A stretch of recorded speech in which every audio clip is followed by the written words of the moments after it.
Un guerrero con una inspiración casi mística para el combate. Pero, ¿cómo recababa realmente su información? Los británicos... En Secretos de Guerra, fue quizás la batalla más importante de la Segunda Guerra Mundial, el Día D. Con el futuro de Europa y del mundo pendiente de un hilo, una compleja trama de mentiras ocultó el cómo, cuándo y dónde del desembarco aliado en Normandía. Desde agentes dobles hasta ejércitos fantasmas, veremos la batalla entre bastidores. Los engaños del Día D en Secretos de Guerra.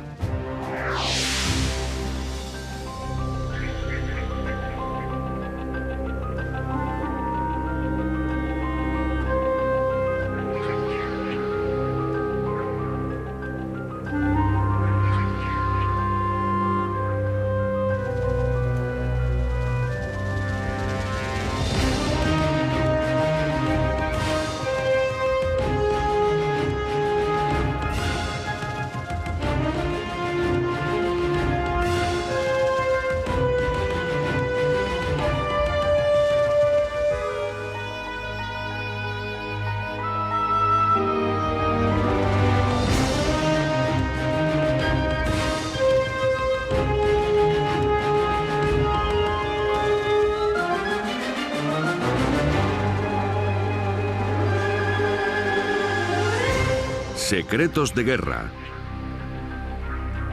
Engaños del Día D.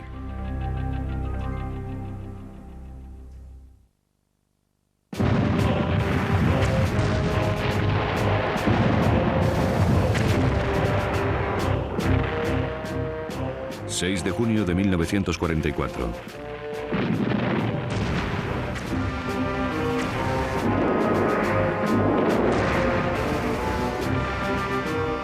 Al salir el sol sobre la Europa occidental, una salvaje andanada naval castiga la costa francesa.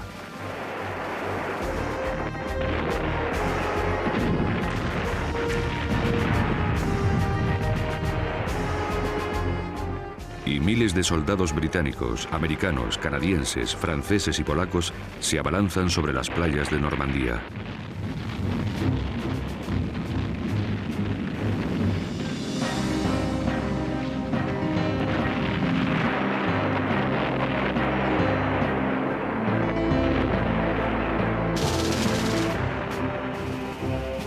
...20.000 paracaidistas ya han aterrizado en un intento de tomar posiciones estratégicas del interior.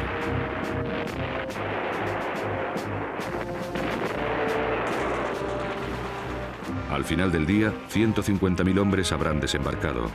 Se trata del mayor asalto anfibio de la historia. La liberación de Europa está en camino. Pero la batalla de Normandía se había iniciado más de un año antes y había sido una campaña de ingenio, secretos y engaños. Para tener éxito en el Día D, el elemento sorpresa era crucial y desde luego esencial. Los planes de la invasión aliada de Francia fueron uno de los secretos más importantes y mejor guardados de toda la guerra. En verano de 1943, el teniente general Frederick Morgan, jefe de Estado Mayor del Alto Mando aliado, presentó los planes iniciales de la Operación Overlord. En ella subrayaba los objetivos, las necesidades y las condiciones para la invasión de Francia. El plan pasaba por cantidades ingentes de hombres y materiales de los Estados Unidos, así como por una superioridad aérea total.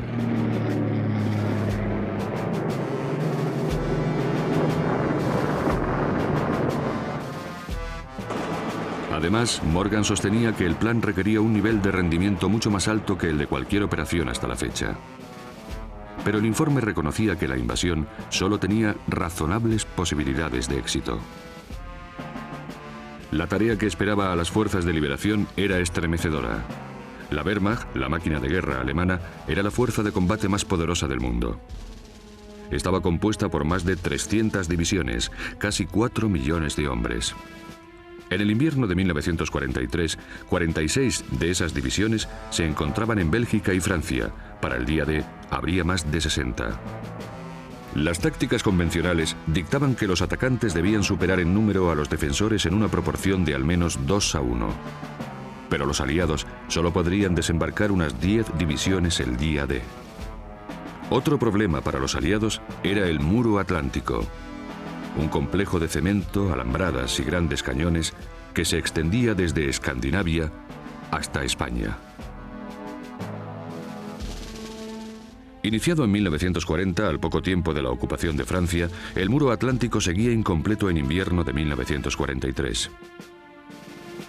Pero Hitler creía que una vez completado, resultaría invencible.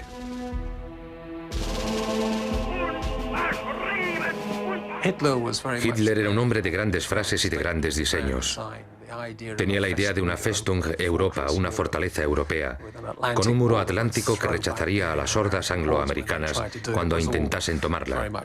Todo formaba parte del concepto hitleriano del grandioso diseño de la historia. Creía firmemente que su gran barrera de cemento en la costa atlántica era de una eficacia inmensa en algunas partes. Hoy en día, más de 50 años después de su construcción como primera línea defensiva de la fortaleza Europa, el Muro Atlántico sigue siendo impresionante y siniestro. Los restos de búnkers de cemento, obstáculos de metal y grandes cañones se erigen como mudos testigos de lo que aquí aconteció hace más de medio siglo. En noviembre de 1943, Hitler lanzó su Directiva 51, en la que predecía que los aliados invadirían en la primavera de 1944. Prometió no debilitar más sus defensas occidentales en favor de otros frentes. Con tal fin, ordenó fortalecer el Muro Atlántico. En diciembre, el general más carismático y respetado de Hitler, el mariscal de campo Erwin Rommel, acudió a Francia para inspeccionar el muro. Rommel se había labrado una gran reputación como brillante estratega de los desiertos del norte de África.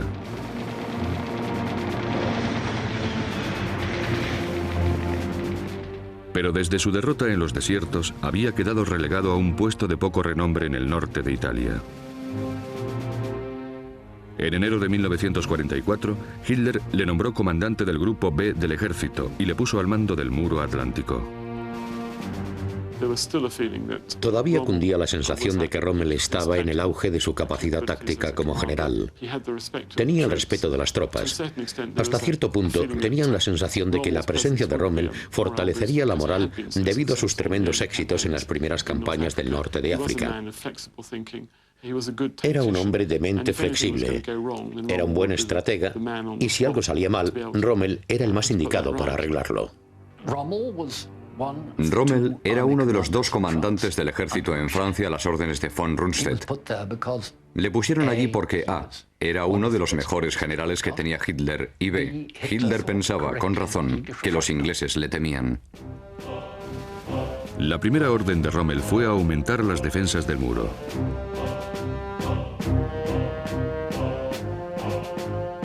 En unas semanas aumentó el ritmo de colocación de minas de 40.000 a más de 1 millón al mes.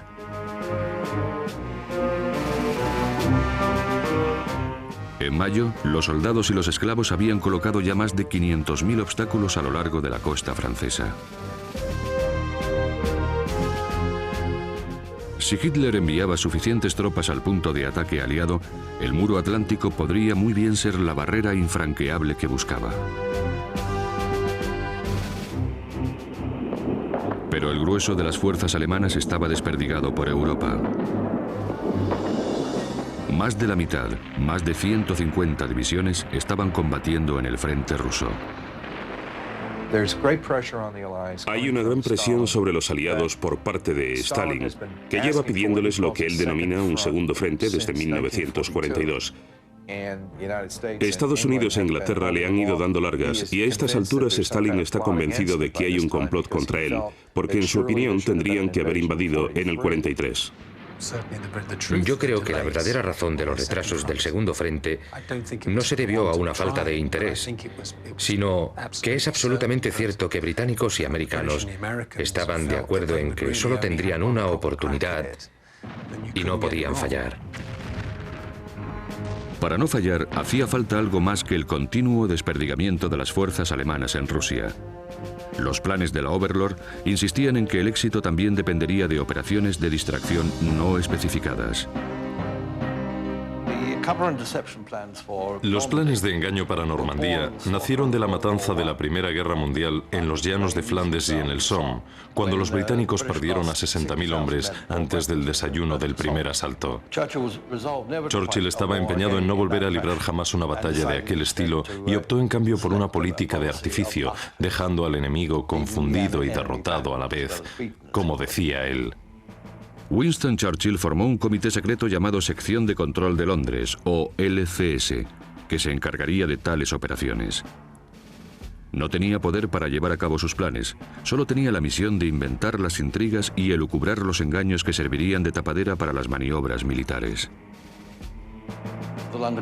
La sección de control de Londres era un comité pequeño, formado por 13 hombres y una mujer, cuya misión era leerle el pensamiento a Hitler y planificar cómo aprovecharse de sus puntos fuertes y sus puntos débiles. El presidente del comité, llamado Controlador de Engaños, era el coronel John Henry Bevan. Agente de bolsa en tiempos de paz, Bevan había servido como oficial de caballería en la Primera Guerra Mundial y había sido condecorado con la Cruz Militar. Bevan estaba de acuerdo con Churchill en que era imposible librar la Segunda Guerra Mundial al mismo estilo, ya que la población civil no aceptaría un número de bajas de tales proporciones otra vez y el ejército no querría luchar.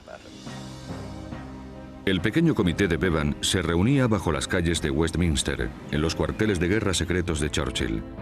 En julio se les encomendó la misión de crear tapaderas para la Overlord y para la Operación Neptuno, el asalto anfibio.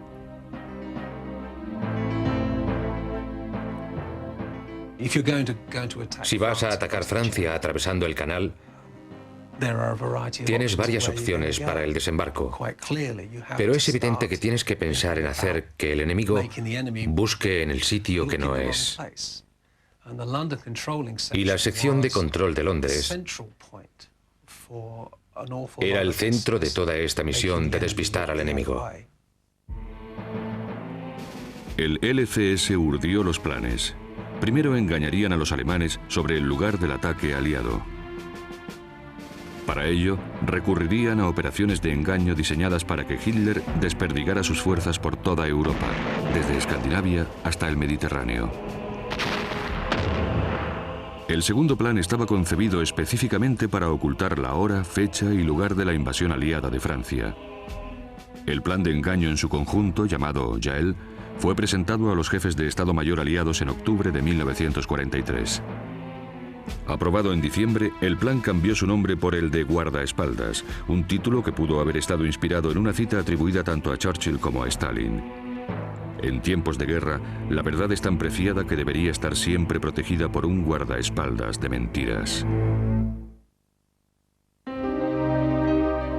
Cuando el general Dwight David Eisenhower llegó a Inglaterra en enero de 1944, los planes de la Operación Overlord llevaban en marcha más de 6 meses. Pero como recién nombrado comandante supremo de las fuerzas expedicionarias aliadas, su deber era afinar y ejecutar tales planes. Tenía reputación de ser un soldado hábil y un comandante sereno y a veces dubitativo.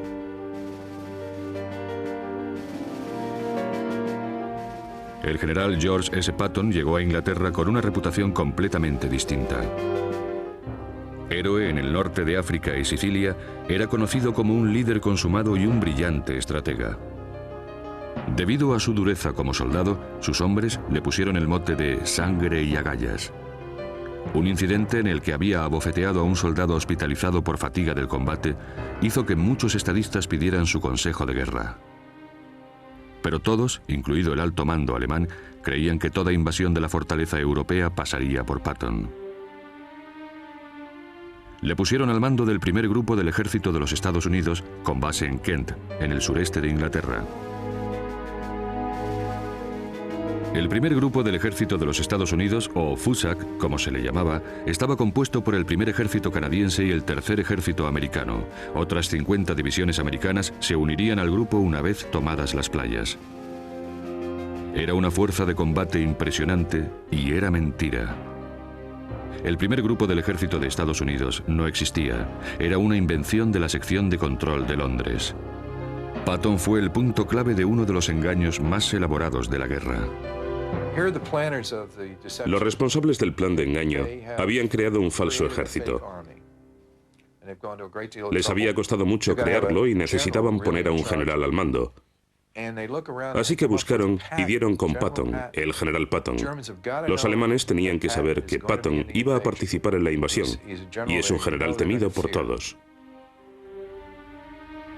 El objetivo de Fortaleza Sur era convencer a los alemanes de que el objetivo de la inminente invasión era el paso de Calais, a unos 250 kilómetros al noreste del verdadero punto de desembarco.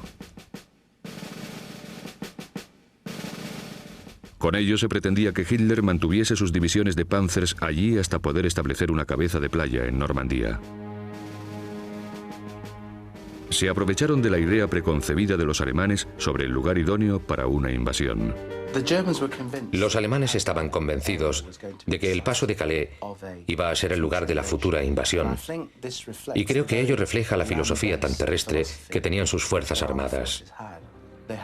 No tenían ninguna experiencia en guerra anfibia, de modo que pensaron que el paso más corto por el canal sería el más rápido y, por tanto, el que escogerían los aliados. De hecho, era la misma zona que habían escogido los germanos para la operación León Marino, su plan de invadir Inglaterra que nunca se llevó a cabo. Estaba a solo 35 kilómetros de la costa británica, así que las tropas y los materiales podían transportarse en ferries hasta las playas de la invasión con gran rapidez, y las poderosas fuerzas aéreas aliadas podían sobrevolar los blancos y regresar a sus bases en Inglaterra sin dificultad. Pero existían otras razones por las que Hitler creía que el paso de Calais sería el objetivo primordial de la invasión aliada. Las lanzaderas de misiles V-1 y V-2 que pronto sembrarían el terror en Londres estaban en esa zona.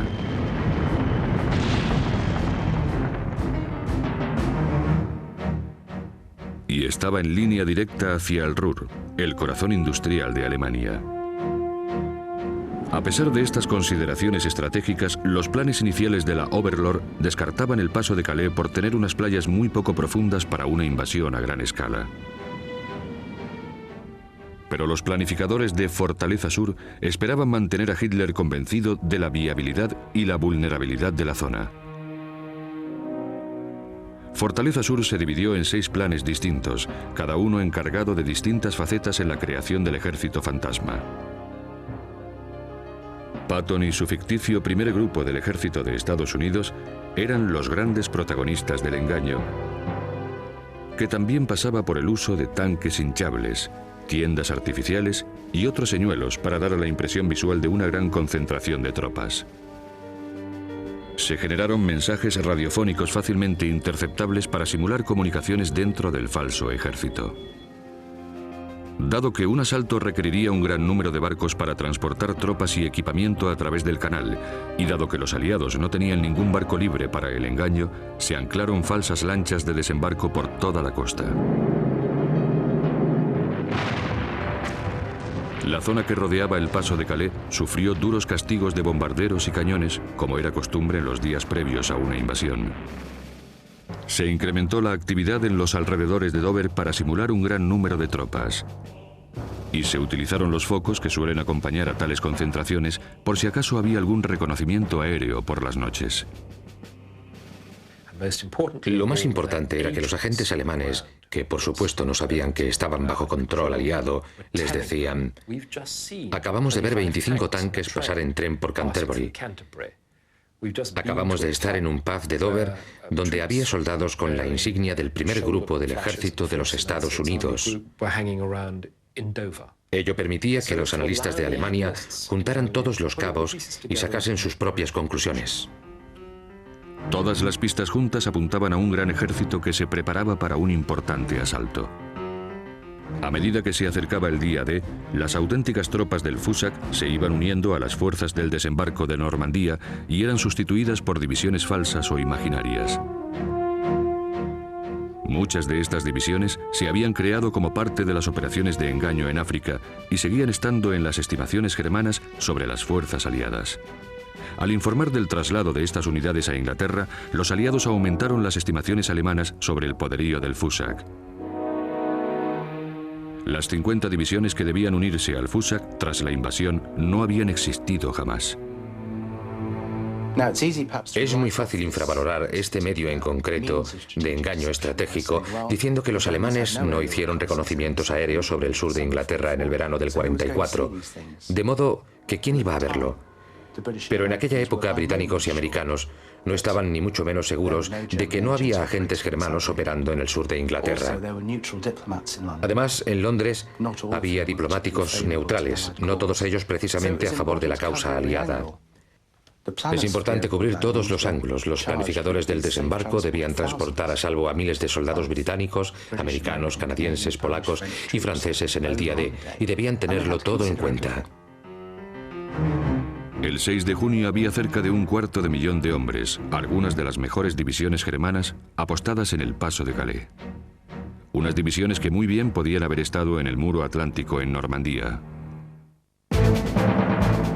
En primavera de 1944, a menos de 2 meses del desembarco aliado en Normandía, un solitario avión de la Luftwaffe atacó la estación de radio del Cuarto Ejército Británico en Edimburgo, Escocia.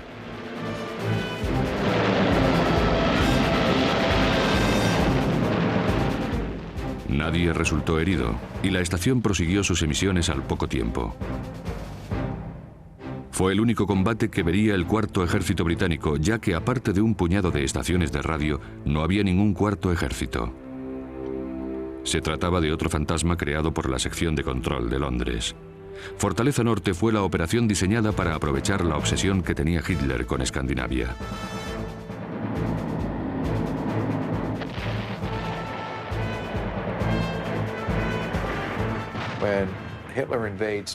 Cuando Hitler invade Noruega, surge un gran grupo de resistencia en el país y los aliados empiezan a sopesar la idea de invadir Europa por allí.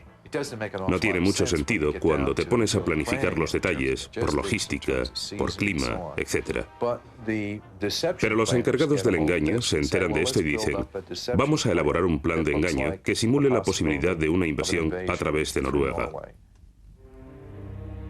Al crear un falso ejército en Escocia, la LCS esperaba convencer a Hitler de que se estaba planeando la invasión de Noruega y así impedir que retirase sus fuerzas de Escandinavia para reforzar la costa francesa. A finales de 1943 había más de 300.000 tropas alemanas destinadas en Noruega, incluida una división de Panzers. Pero Hitler tenía buenas razones para proteger sus asentamientos en Noruega. Casi todo su hierro y su acero procedía de las minas suecas. De haber perdido eso, las industrias del Ruhr no habrían tenido materias primas y habría perdido la guerra. Hasta cierto punto Hitler tenía razón. Le seguimos el juego desde los primeros días de la guerra hasta el final. El comandante en jefe del imaginario Cuarto Ejército Británico era el teniente general Sir Andrew Thorne. Al igual que Patton, su colega en Fortaleza Sur, Thorne fue escogido por la LCS para llamar la atención de Hitler. En 1934, siendo agregado militar en Berlín, Thorne había conocido a Hitler en una recepción. El Führer reconoció las medallas que lucía Thorne como las concedidas a los veteranos de la batalla de Ypres, donde el propio Hitler había visto su primer combate en la Primera Guerra Mundial.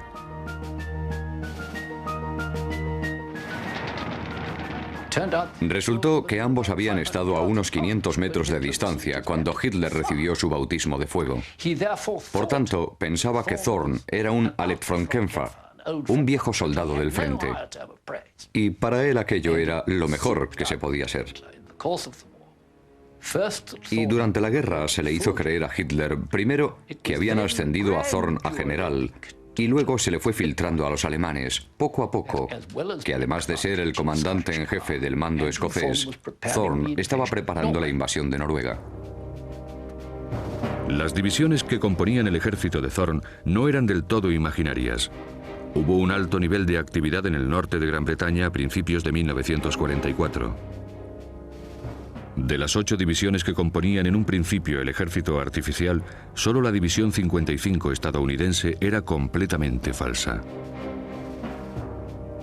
Las demás, si bien estaban destinadas o maniobrando en la zona, nunca fueron asignadas al Cuarto Ejército Británico. Luego, le fueron añadiendo más divisiones ficticias hasta que el ejército imaginario pasaba del 250.000 de hombres. Dado el aumento de poderío de las fuerzas aéreas aliadas y el impredecible clima escocés, los alemanes apenas realizaron misiones de reconocimiento aéreo por el norte de Gran Bretaña en la primavera de 1944. De modo que, al contrario que en Fortaleza Sur, se utilizaron muy pocos engaños visuales. Había otros medios para dar vida al falso ejército. Para poder dotar de credibilidad a estas divisiones fantasmas, ponían a escuadrones de operadores radiofónicos a hacer ruidos como los de un ejército. Enviaban mensajes de arriba a abajo como si fueran brigadas de tanques haciendo maniobras y todo eso. Se montaron estaciones de radio por toda Escocia, en Dundee, Stirling y en el cuartel general del ejército en el castillo de Edimburgo. Para la segunda semana de abril de 1944, un puñado de operadores de radio simulaban el tráfico radiofónico de todo un ejército. No todos están convencidos del éxito del engaño. Gran parte de estos esfuerzos, sobre todo lo de la radio, fue un desperdicio, ya que ninguna unidad de radio alemana estaba escuchando al bando aliado en Gran Bretaña. Estaban todas giradas hacia el otro lado para ayudar a sus tropas del frente ruso. Nada de ese material llegó a oídos de los alemanes. La radio no fue el único medio de engaño utilizado para convencer a los germanos de la existencia del ejército o de sus intenciones. Los agentes dobles que trabajaban para los ingleses enviaron mensajes a sus controladores alemanes corroborando la presencia del ejército, citando movimientos de tropas y describiendo la insignia de divisiones inexistentes. Los agentes dobles también informaron de que los soviéticos habían establecido una oficina en Escocia para coordinar una invasión conjunta. Los rusos, a su vez, y de acuerdo con los aliados, filtraron informaciones falsas acerca de una invasión por el Ártico prevista para junio. La prensa civil recogía noticias sobre actos deportivos o sociales con participación de soldados del Cuarto Ejército. A finales de mayo y principios de junio, los aliados acentuaron sus misiones de reconocimiento aéreo sobre Escandinavia y avistaron submarinos rusos patrullando las costas noruegas. Los comandos británicos ejecutaron una serie de atentados contra instalaciones alemanas en Noruega. Hundieron barcos. Destruyeron refinerías. Dañaron plantas eléctricas, fábricas industriales y minas. El tipo de acciones que suelen preceder a una invasión.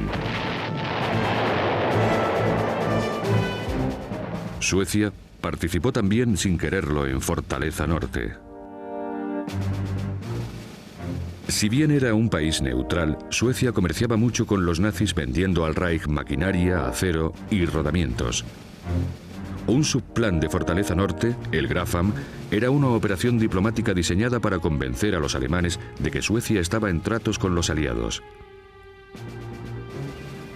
Todo empezó cuando los ingleses solicitaron, no con mucha discreción, datos meteorológicos y permiso para instalar equipos de navegación en Suecia. Luego siguieron solicitudes más urgentes, solicitudes de permiso para realizar vuelos de reconocimiento por el espacio aéreo sueco y para poder repostar y reparar aviones en Suecia.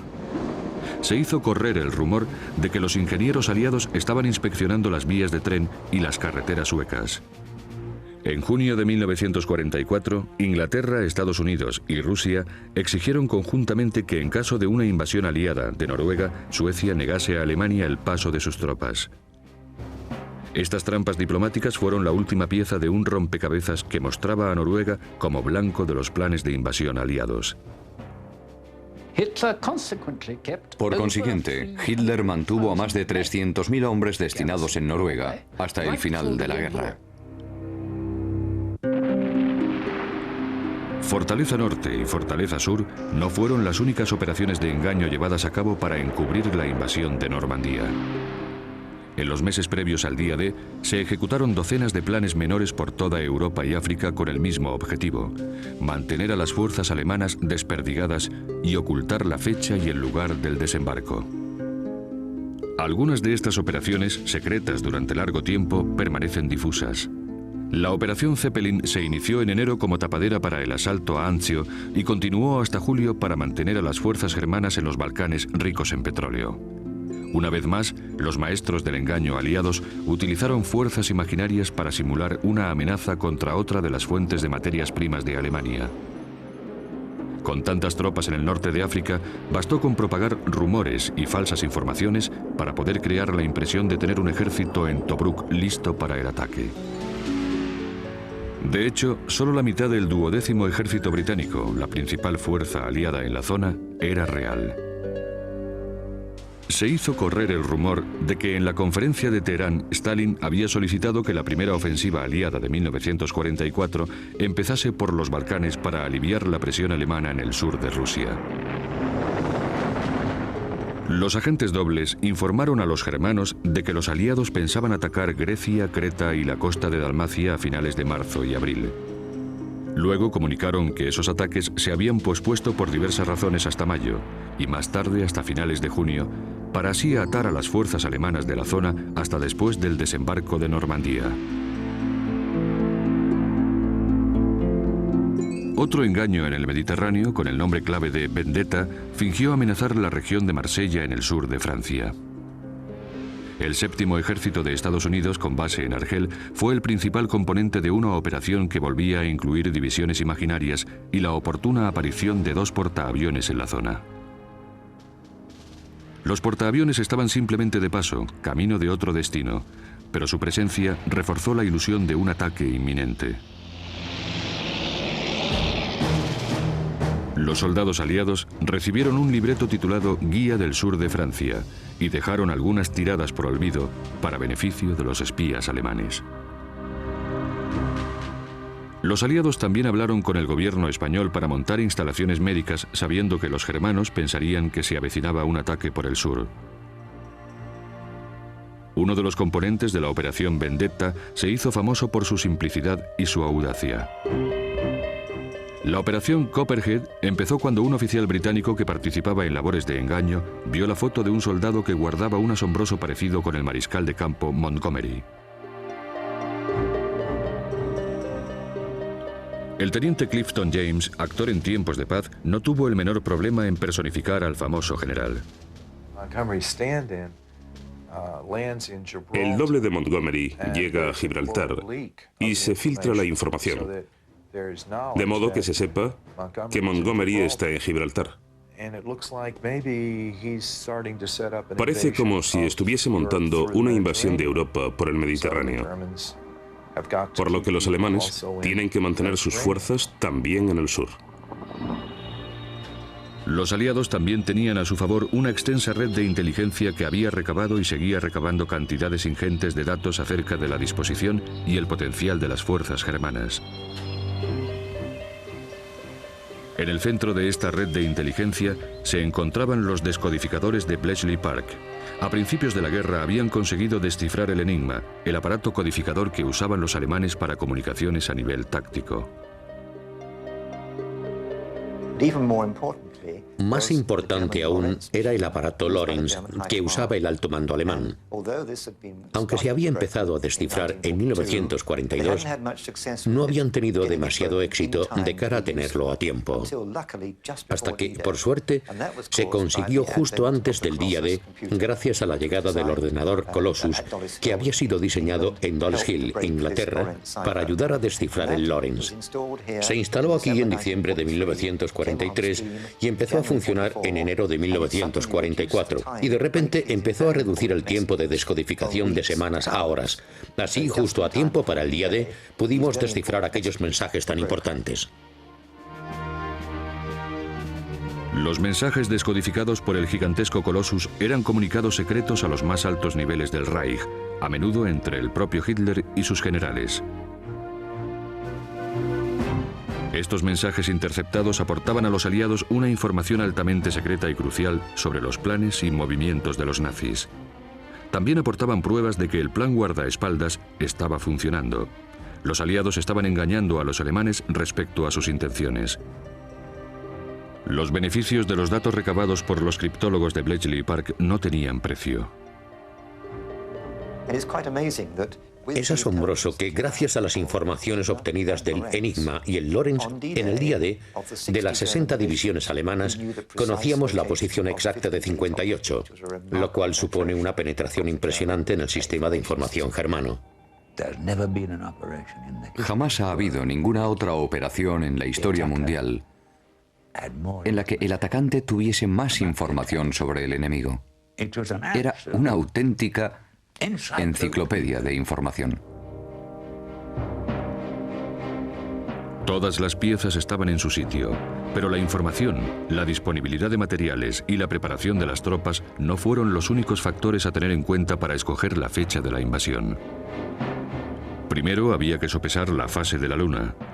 Se necesitaba una luna llena o casi llena para que hubiese luz suficiente en las maniobras previas al amanecer.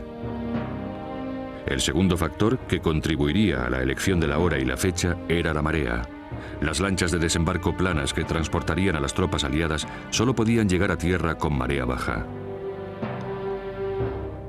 El elemento final en la decisión no admitía control ni planificación. El tiempo dictaría cuándo sería posible la liberación de Europa. Finalmente la fecha quedó fijada. El día D sería el 5 de junio de 1944. El 29 de mayo se detectó una tormenta en el Atlántico rumbo a Europa. El 1 de junio la situación era tal que el capitán de grupo John Stay, jefe de meteorólogos de las fuerzas expedicionarias, alertó al mando supremo aliados de que la previsión para el 4, 5 y posiblemente el 6 no era buena. El 3 de junio la previsión del tiempo no había mejorado. Eisenhower sopesó las alternativas. La decisión de seguir adelante o no era únicamente suya. A las 4:15 de la madrugada del domingo 4 de junio, con 5.000 barcos y cientos de miles de hombres preparados para la fase inicial de la Operación Neptuno, Eisenhower dio la orden. El día D quedaba pospuesto 24 horas. De repente las planificaciones y los preparativos de todo un año estaban en peligro. Si el asalto no empezaba pronto, tendría que posponerse al menos 2 semanas. ¿Se vendría abajo el frágil castillo de naipes que ocultaba la operación más vital de la guerra? ¿Podía tal concentración de hombres y material pasar desapercibida para los alemanes? ¿Podían pasar los barcos que ya habían zarpado sin ser detectados? Durante todo el día, generales y meteorólogos observaron y esperaron con ansiedad y aprensión. Un pronóstico equivocado podía suponer una catástrofe. Al otro lado del canal, los alemanes, cuyos barcos meteorológicos del Atlántico habían sido hundidos hacía ya tiempo, se afanaban ahora por adivinar las intenciones de los aliados. El ejército alemán en Francia estaba convencido de que jamás desembarcaríamos con aquel tiempo. Cuando el Canal de la Mancha se pone turbulento, se pone muy turbulento, y las lanchas de desembarco no pueden llegar a tierra, y las grandes flotas no pueden mantener sus posiciones en el mar, y las fuerzas aéreas no pueden despegar. De modo que todo junto aseguraba que aquella noche Hitler se tomaría una pastilla para dormir y se iría a la cama pronto. A las 9:30 de la noche del 4 de junio, el meteorólogo Stay volvió a reunirse en secreto con Eisenhower y el alto mando de las fuerzas aliadas en Suffolk House, cerca de Portsmouth. Eisenhower dijo: no sé si podemos invadir con este tiempo, pero el capitán de grupo Stay, el meteorólogo, encontró un claro entre las nubes en el centro del Atlántico y pudo hacer una recomendación. Podemos empezar mañana a las 7 de la mañana, señor, una de las frases más dramáticas de la guerra. A las 10:45, Eisenhower ya había sopesado sus opciones y con calma dijo: adelante.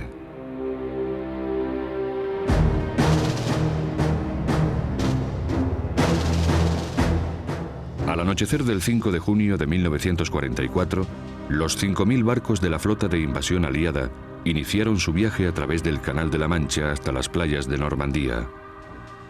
Y el destino.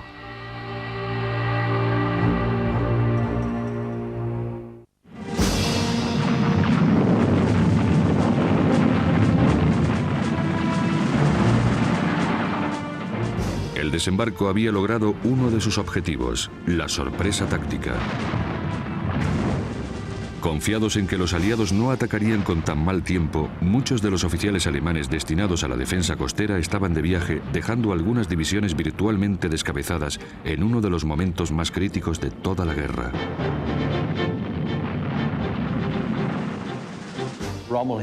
El propio Rommel se había ido a la fiesta de cumpleaños de su mujer, parando por el camino en París para comprarle unos zapatos.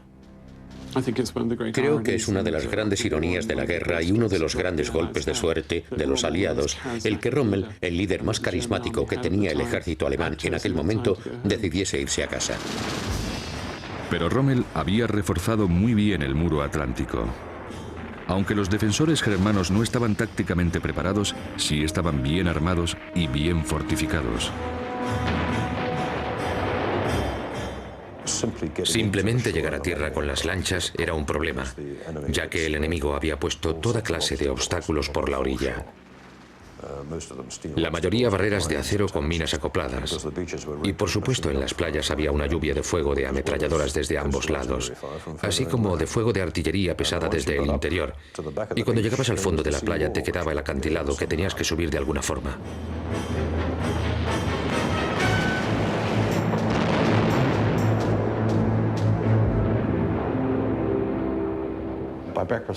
A la hora del desayuno del 6 de junio, la batalla está muy confusa. Hay muchas bajas, sobre todo en la playa de Omaha.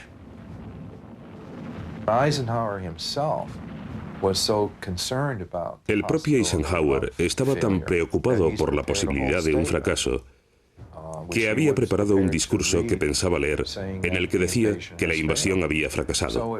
De modo que por la mente de Eisenhower se pasaba la idea de un posible fracaso. Lejos de la línea del frente, la batalla del ingenio y el engaño continuaba.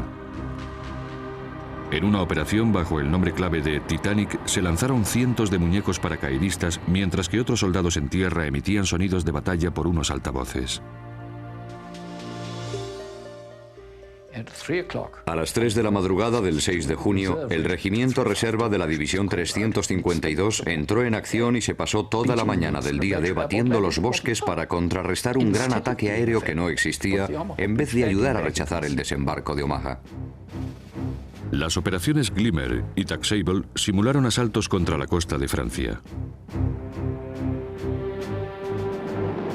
Media docena de bombarderos, volando con un preciso dibujo ovalado, soltaron tiras de chapa conocidas como cristales o paja, con intervalos de 2 minutos. Utilizados en conjunción con globos de barrera y un amplificador de radar llamado Moonshine, esta técnica provocaba efectos asombrosos.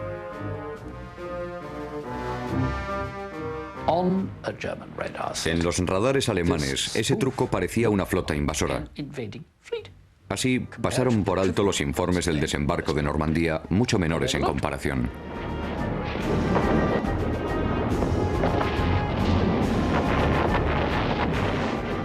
No todas las victorias fueron militares. Sin una maravilla de la ingeniería, la invasión no hubiera sido posible. Uno de los motivos por los que los alemanes descartaron a Normandía como punto de desembarco fue la ausencia de un puerto viable. Sin uno, sería imposible abastecer a una campaña duradera. El primer ministro británico Winston Churchill había sugerido la posibilidad de construir un puerto móvil. De modo que bajo el secreto más absoluto nació el proyecto Mulberry. Consistía en hundir barcos de sobra en el mar, como a un par de kilómetros de la costa, en paralelo a la orilla y en fila, popa con proa, y reforzarlos con cajones de cemento. Inmensos bloques de cemento reforzados del tamaño de un bloque de pisos, que luego hundían junto a los barcos para crear rompeolas. En la zona de agua protegida dentro de los rompeolas, colocaron un sistema de muelles flotantes unidos a tierra por una carretera flotante, donde los barcos podían cargar y descargar 24 horas al día, ya hubiese marea alta o baja. El servicio de inteligencia alemán había divisado los Mulberrys, pero fue incapaz de discernir el objetivo de aquellas inmensas estructuras de cemento. De haberlo hecho, habrían adivinado los planes de invasión aliados. El sistema de la doble cruz, un programa británico para enviar falsa información a Alemania por medio de agentes dobles, transmitió más de 250 mensajes relativos a la invasión. Se suponía que las transmisiones debían cesar con el desembarco, pero el comité a cargo del programa decidió que podían beneficiarse si continuaban con el engaño.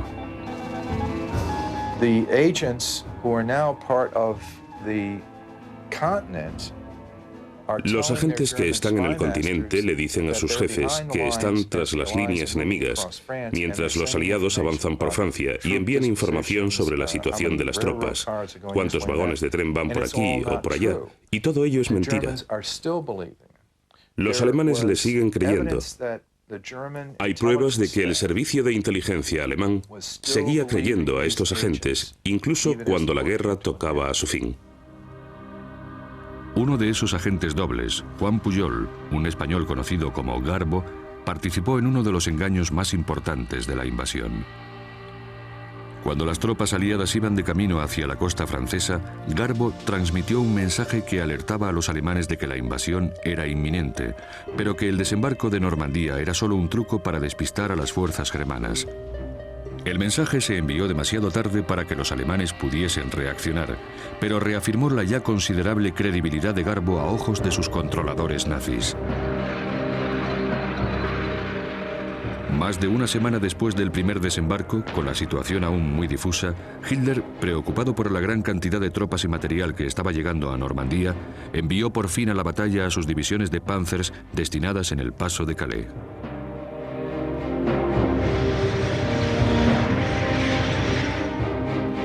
Fue entonces cuando Garbo envió una falsa información que resultaría crucial, confirmando a sus contactos alemanes que la verdadera invasión estaba aún por venir. Hitler, al recibir el mensaje, hace retroceder a sus Panzers. Una vez que estos se paran y dan la vuelta, no vuelven a entrar en acción hasta que la cabeza de playa de Normandía ya está establecida y es demasiado tarde. Toda la operación, años de trabajo, tuvo su culminación final en un mensaje clave. 10 días después de empezar la invasión, había más tropas enemigas en el paso de Calais que las que había 10 días antes de la invasión. Tras la guerra, a partir de documentos capturados, quedó perfectamente claro que el general Jodl, con el apoyo de Hitler, había detenido la primera división de Panzers por una información de un espía en Inglaterra. Una fuente fiable con el nombre clave de Arabella. Nosotros le conocíamos como Garbo.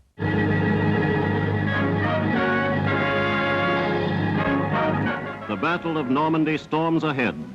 American forces have cut a wide path from coast to coast across the Cherbourg Peninsula. Fleets of tanks and guns and transport of all kind continue to pour across the Channel, virtually unmolested. Los liberadores aliados rompieron el muro atlántico y penetraron en el interior. Más de 9.000 hombres resultaron muertos o heridos en el primer día, pero al finalizar la semana, más de 250.000 de soldados habían desembarcado. Los aliados habían metido el pie. Era el principio del fin de la guerra en Europa. El éxito y la importancia de las operaciones guardaespaldas y Fortaleza no tienen discusión.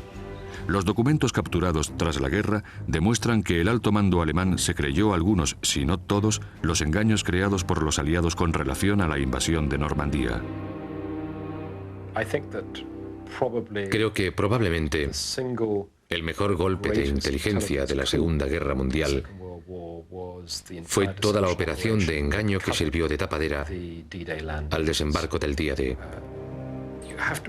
Hay que comprender que los alemanes se anticiparon, que pensaban exactamente lo mismo que los altos mandos aliados. Sabían que se acercaba una invasión, sabían más o menos cuándo sería, pero no sabían dónde sería. De las más de 300 divisiones de la todopoderosa Wehrmacht, solo 6 estaban en Normandía el día D para repeler el desembarco aliado. Hitler tenía unas reservas enormes que si hubieran acudido a las playas de Normandía el primer día, me temo que todo habría acabado para el ejército de Eisenhower. No hubiesen podido resistir. ¿Se imagina lo que habría sucedido si Hitler hubiese conseguido reunir a todas sus divisiones y ponerlas en el frente de Normandía? Jamás habríamos conseguido pasar. Menos de un año después del día D, la guerra que había asolado Europa durante 6 años llegó a su fin. No fue hasta los años 70, casi 30 años después de la rendición de Alemania, cuando las verdades sobre guardaespaldas y fortaleza empezaron a salir lentamente a la luz. Aún quedan algunas por desvelar y otras puede que no se sepan jamás. Pero durante un momento, con el futuro del mundo pendiente de un hilo, los secretos y engaños concebidos para mantener esas verdades ocultas hicieron posible una victoria aliada que cambiaría el rumbo de la historia. Desde las salas de guerra subterráneas hasta las playas de Normandía, mucho más que la verdad estuvo protegido por un guardaespaldas de mentiras.